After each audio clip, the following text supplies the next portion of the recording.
Americans for Fair Taxation presents the Weekly Chairman's Report, written by Steve Hayes, president of Americans for Fair Taxation, and recorded by Bob Paxton, a volunteer with the Florida Fair Tax Educational Association. And now, this week's Chairman's Report.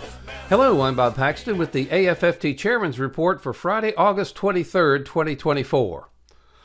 Barrasso and Crapo send a letter blasting the IRS's power grab.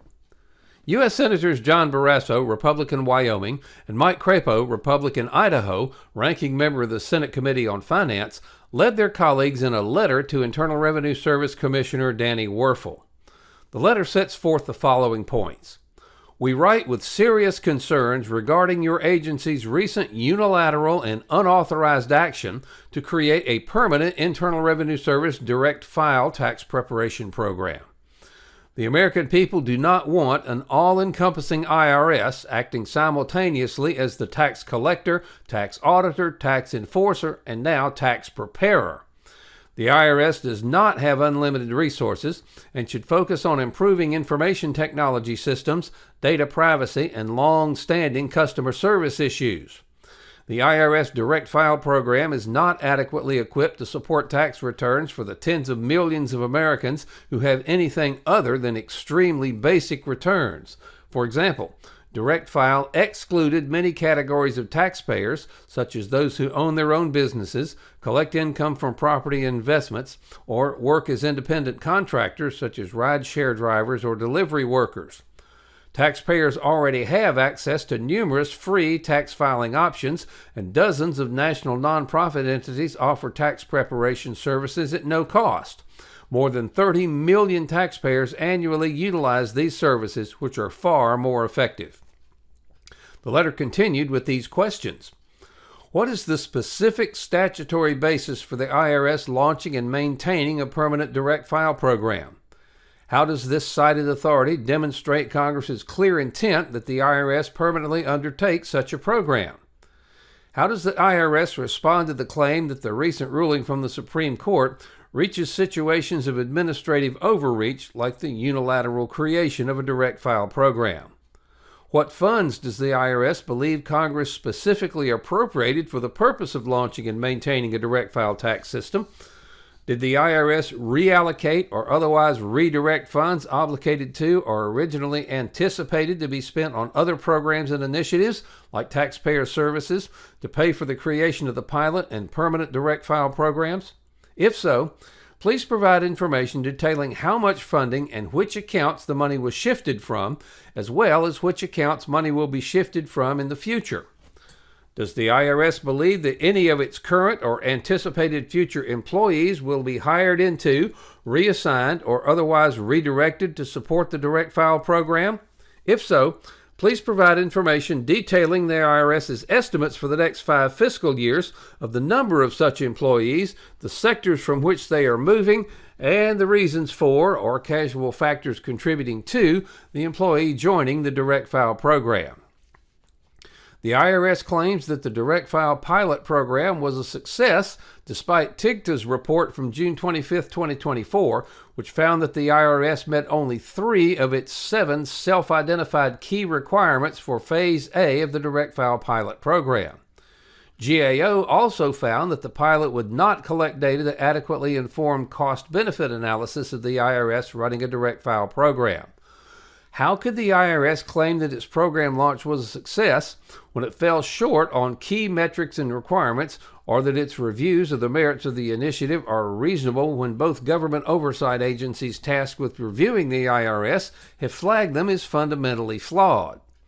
What's the IRS doing to address concerns raised by 21 state financial officers who believe taxpayers might be harmed from the impact the Direct File program will have on state and local tax filing? How will the IRS address the scope of the Direct File program to interact properly with the state and local tax filing processes across numerous tax jurisdictions? The IRS has repeatedly sidestepped concerns about the inherent conflict of interest in operating a Direct File program, many of which have been previously raised with you publicly and, for the record, privately as well. To hone in on a few of these, How will the IRS act with respect to taxpayers whose direct file prepared returns are subject to audit or judicial review? For example, what position will the IRS take when a taxpayer asserts that he or she was reasonably relying on the advice provided by the direct file program or an IRS employee or contractor supporting direct file?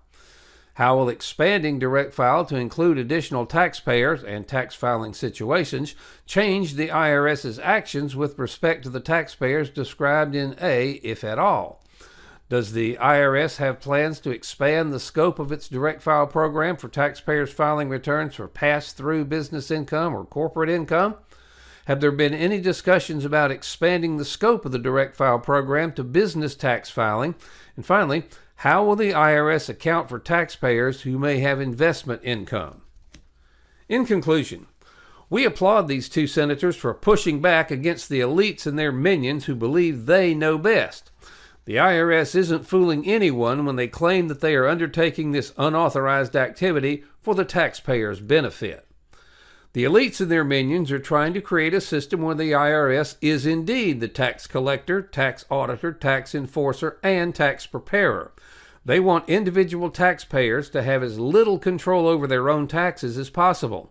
Ultimately, they want a system when the IRS can simply demand whatever it wants, and the taxpayer has no alternative but to pay what the IRS says they owe.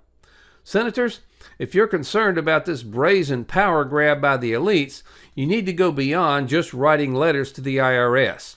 You need to spearhead a movement to scrap the present income payroll tax system and replace it with the fair tax.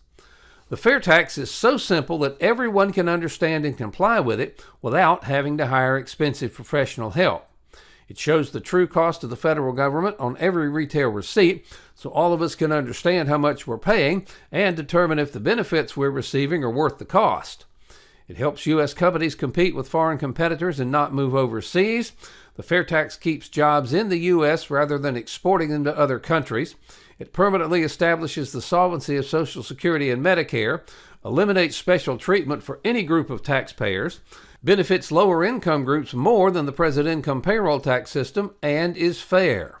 The fair tax eliminates the need to file tax returns. It eliminates the need for the IRS.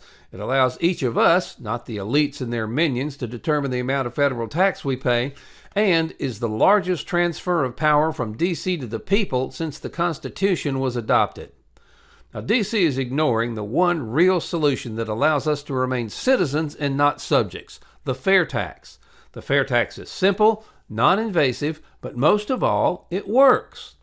The American people will overwhelmingly support the fair tax if they're given the chance, and all of us will benefit from its enactment. The solution? Pass the fair tax. So why would D.C. pass the fair tax and give up an almost unlimited source of donations? Well, they won't, at least not voluntarily. The only way they will is if the rest of us demand it. Isn't it time to end this ludicrous tax collection system and the IRS along with it? Now, there's going to be a vote on the fair tax in the House of Representatives. We now have the opportunity to force all members of the House to show where they stand. They can vote for the present income payroll tax system, or they can vote for the fair tax. They can support the corrupt income tax in the IRS, or they can vote to eliminate it. It can't be any simpler than that. They can hide the true cost of their government, or they can pass the fair tax and show everyone the true cost of government on every retail receipt. And finally, they can support the largest transfer of power from government to the people, the fair tax, or they can vote against it. Now, if members think the fair tax needs to be amended to address a problem, they can propose the change. Don't let them get away with rejecting the entire bill because it has a perceived flaw that can be easily addressed, and if it's a real flaw, corrected in the final bill. And don't think for an instant there aren't any flaws in the income tax.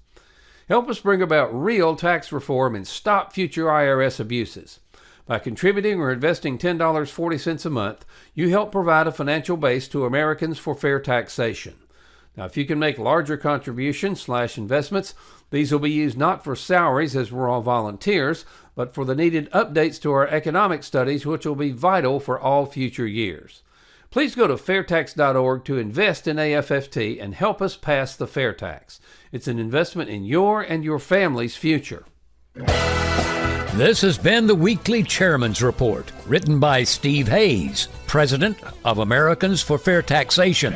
Check back every week for news and information about the fair tax, and learn why the fair tax should replace our antiquated federal income tax system. If you'd like to receive a copy of the Chairman's Report in your inbox every week, sign up at fairtax.org.